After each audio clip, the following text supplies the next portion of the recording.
திராவிட முன்னேற்ற கழகத்தோட பேச்சாளர்கள் ஒரு விதமா பேசிட்டு இருந்தாங்க. இப்போது அந்த கட்சியினுடைய தேர்ந்தெடுக்கப்பட்ட மக்கள் பிரதிநிதிகளே கூட ஒரு கேவலமான முறையிலே அருவருக்கத்தக்க வகையில் பேசிக் கொண்டிருப்பதை பார்க்கிறோம்.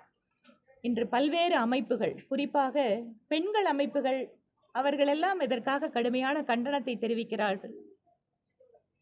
மாநிலத்தினுடைய முதலமைச்சரே அந்த பேச்சை சகிக்க முடியாமல் அவரை கட்சி பொறுப்பிலிருந்து எடுத்திருக்கிறார்.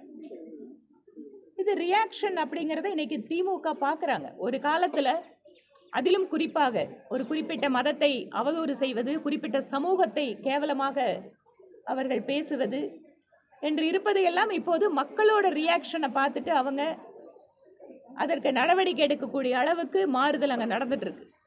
ஆனாலும் கூட தொடர்ச்சியாக அவங்களோட அந்த வரலாறு அப்படி. அதனால் அந்தந்த நேரத்தில் எங்களுடைய எதிர்ப்பை, கண்டனத்தை இதையெல்லாம் பதிவு செஞ்சிட்டு இருக்கோம். அந்த சம்பந்தப்பட்ட நபர்கள் மீது நடவடிக்கை எடுக்கணும் அப்படிங்கிற எங்களோட கோரிக்கையும் இருந்துட்டு தான் இருக்கு.